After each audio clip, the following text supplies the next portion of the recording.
নমস্কাৰ বন্ধু বান্ধৱীসকল, SM মটৰছত আজি মই আপোনালোকক এখন দেখুৱাব ওলাইছোঁ পালচাৰ।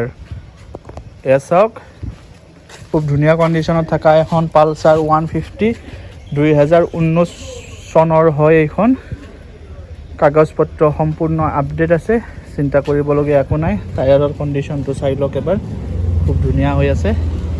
যদিহে কাৰোবাক পালচাৰ গাড়ীৰ প্ৰয়োজন হৈ আছে তেতিয়াহ'লে ওপৰত দিয়া ফোন নম্বৰত অতি সোনকালে যোগাযোগ কৰি ল'ব পাৰে।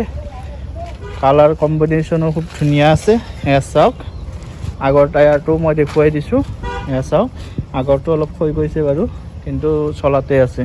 2019 চনৰ হয় এইখন, আৰু এইখনৰ আস্কিং ৰেট ৰাখিছে 60,000।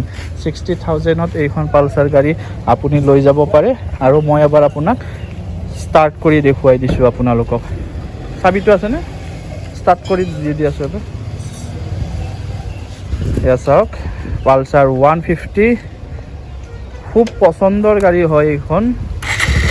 এয়া চাওক, এবাৰতে ষ্টাৰ্ট হৈ গৈছে। এয়া চাওক,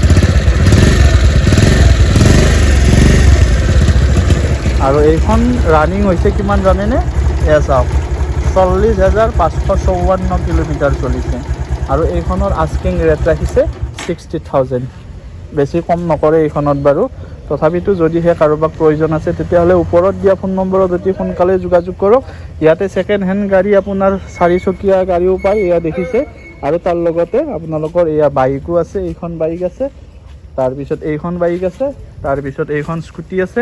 এইখন স্কুটি আপোনাৰ 2020 চনৰ হয়, ৰঙা কালাৰত আছে। এয়া চাওক, কালাৰ খুব ধুনীয়া কণ্ডিশ্যনত আছে।